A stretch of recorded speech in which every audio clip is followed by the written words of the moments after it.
It's time to go shredding with Skeletor. Here's your look at the Mattel Master Universe Origins Terror Claws Skeletor.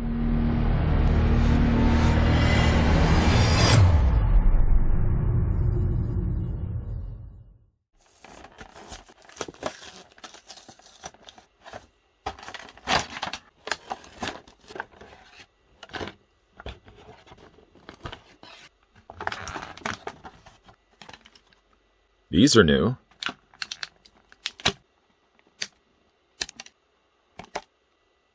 The evil leader with the claw-swinging action, Terror Claws Skeletor action figure stands 5.5 inches tall and has more than 16 points of articulation and features an iconic attack move.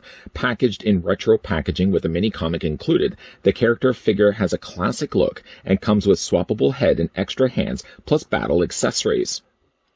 Already mentioned that the figure stands 5.5 inches in height, but you know me, I always like to double check things. Gonna grab my tape measure here, clickety-click, barba trick. Let's first figure out how tall Terror Claws Skeletor stands. And you know what? It was right. It was 5.5 inches in height. But did you know that the figure stands over 13 centimeters in height? Well, now you do.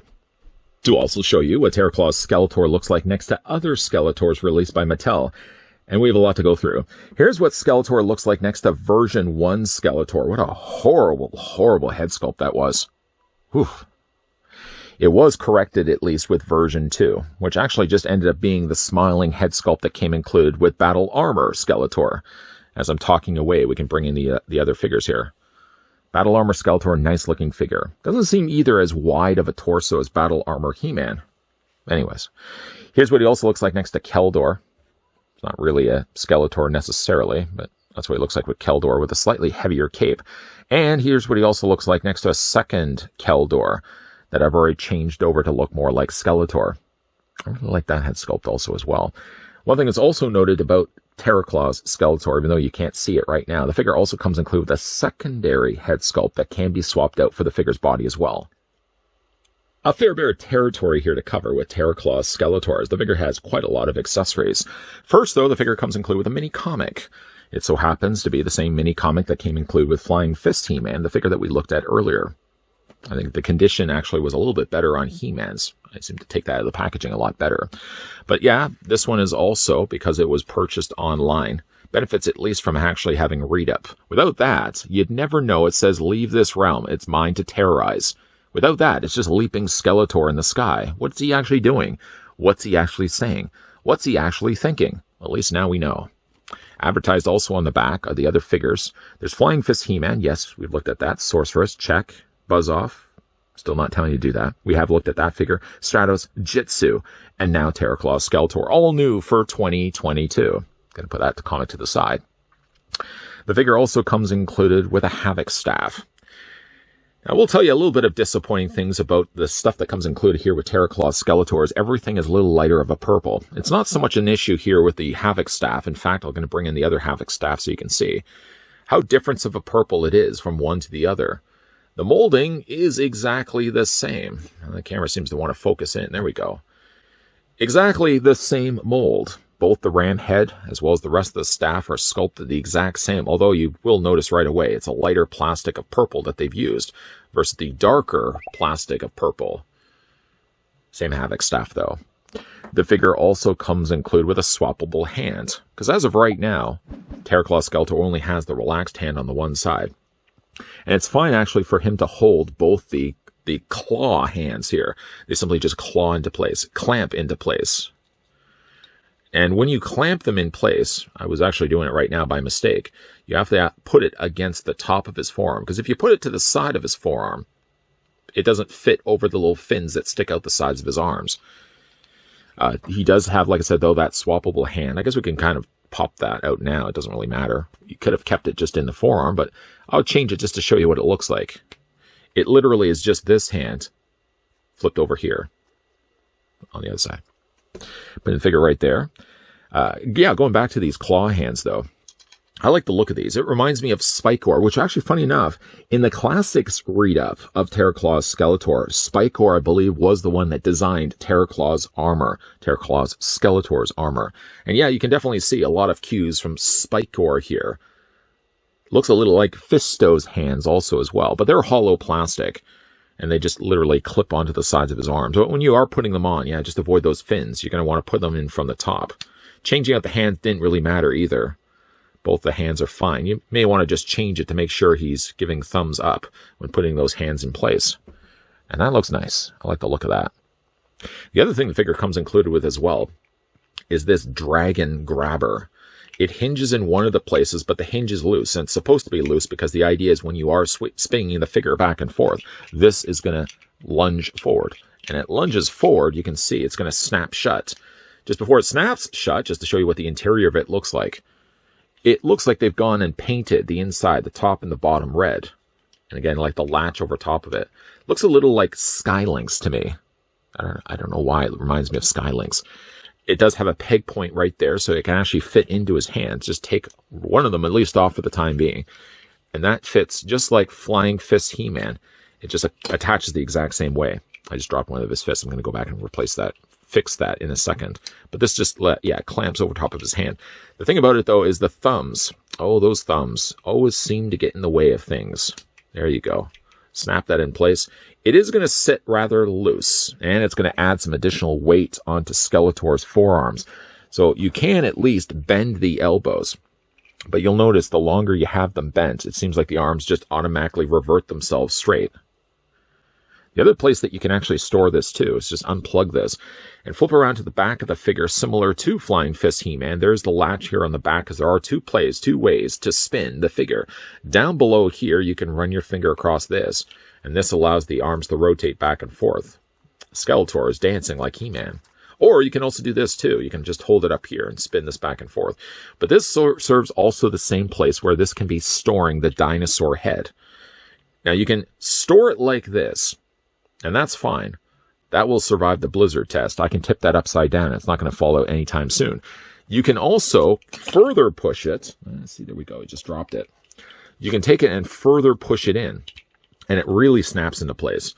And definitely now it's not going to be going anywhere. Unfortunately, though, if you push it too far in like I've just done right now, when you go to remove it, you really feel like there's resistance against the plastic. And I really would not want this plastic to start splitting. See, there's the little latch on both the sides. Really, as long as it gets enough in and then attaches well enough to it, I don't know if I'm going to always want to push this in completely, just because I know it's going to be so much more difficult to try to remove these from the clamps on both the sides. Anyways, at least there's a storage place for that. In case you are curious, you can't take the Havoc staff. There's really, you're literally just resting it like resting a jacket onto a coat rack. That's not going to be doing a job well at all. And then, yeah, you can also take the Havoc staff. I wasn't really going to show you, but just in case you are curious, yeah. You can hold the Havoc staff also as well. Now, here's the thing. Here's the problem with this figure. Not necessarily a problem, necessarily. If you plan to keep this alternate head sculpt always with this Skeletor, then you don't have any problems. Problems are done right there. If, though, you did want to decide to display this Skeletor with, say, another Skeletor, I'm going to bring in the horrible-looking Skeletor right now. Say if you did want to have the smiling, sinister smiling Skeletor, well, you can already see one problem that you can be facing is the fact that they've used a lighter purple for the hood, and it's not going to match the coloring of his armor. Just to show you what it looks like, I'm going to pop the head off here of Skeletor. There we go. And replace it now with the one that came included with this new Skeletor. And pop it in place. The smiling face does improve the figure, but unfortunately, you're now going to have the problem of having the exact same, well, not the exact same color of purple. Now, being already that we have this Skeletor head sculpt with now two Skeletors, the version 2 and the battle armor, I think I'm probably more inclined, to display the figure instead of this head sculpt, popping it off and replacing with this head sculpt. If I can't really use this purple anyways with another Skeletor, I might as well at least get mileage out of this and use it with this figure, because the head is too good to put back in packaging, or because I ripped the packaging back in a baggie. So those are all the accessories that come included with the figure. Now let's look at the gimmick. Actually, you know what? Before we look at the gimmick, let's look at the actual new armor that's on Skeletor's body here. Now, it's non-removable. They've completely sealed it shut. So if you thought you could take this off, for example, you can't. It's permanently attached to the figure's body. But he has a really interesting looking armor that's replicated over from the original vintage Skeletor of Terror Claws. This molded sort of vac-formed plastic is done a very nice metallic purple. You can see there's a skull done inside, painted the eyes and the nose. He does also have a slightly different lower loincloth. Not usually that the case where we look at Skeletors, but like, for example, to bring in Battle Armor Skeletor, it seems like it's the exact same, although the only thing that's changed is they've changed and painted the belt red to match, again, the original vintage figure. The boots seem to be the same as traditional-looking Skeletor, and yeah, the arms are exactly the same. The only thing that would be different from this Skeletor, let's grab version 2 Skeletor. The only thing that's different, obviously, is the now painted bottom belt and the fact they would have changed the top torso. And it's all self-contained as well. So again, you can either take your thumb and put it against this and spin it back and forth this way, but I always find my fingers getting in the way. I try to move them out of the way. I try not to be a pester bothering the figure after all, but this I don't find works as well. Most of the time, I'm usually just grabbing up to the top here. They describe this as if you want to spin them faster. Hold battle grip to swing figure even faster. I'm actually reading that off the instructions on the back right now. That's what it does if you want to spin the figure, quote, faster. But it does get out of the way nicely. The other thing, of course, you can take the claw arms, you pop those back, and I keep wanting to put them from the sides. They really have to go onto the top there. There's one. And instead of actually taking the other one, I'm actually going to put the dinosaur head there on the other side. The reasoning why I wanted to put that in too is when you take then the back and you spin this back and forth, getting my finger out of the way, see how Skeletor sort of lashes it forward and his mouth opens and closes. Not Skeletors, the dinosaurs. That's pretty cool. I think I probably would end up displaying... I think for a purpose of playing with the figure, I probably would end up putting this on his arm. If I am looking then just to display the figure, I'm going to take the dinosaur head and just attach it onto the back of Skeletor's body. Not all the way, just about there. And then take the other claw arm and put that on top of his body. For the articulation here on the new Skeletor, Terror Claws Skeletor, I guess we can kind of keep this in place for the time being. His head does rotate back and forth, down, up, back. Well, that's it. That's as much as you're going to get out of it. The arms do hinge out, which is nice. So you could technically have him clawing from the side, I suppose, if you want to have him swinging this way. It kind of looks like he's at a rave party. You can also take the arms and you can ratchet them up. Now, every single time you're going to be doing that, that just means the next time you're spinning Skeletor's body, his arms are just going to be waving a little higher than they did before. The figure does also have a hinge in his elbow. Just take that off for a second here. Hinge in his elbow. That rotates the forearm. That rotates also, there's rotation in the hand. And that hinges back and forth. His waist swivel is all heavily influenced by the gimmick. So you can't just rotate it and leave it as it is. Legs are on a ball joint. So you can hinge those out. You can take the legs and, of course, move them forward, move them back. There's a single hinge at the lower area of his knee. Rotate it that way, his rotation in his boot, hinging back and forth on the feet, and also an ankle pivot.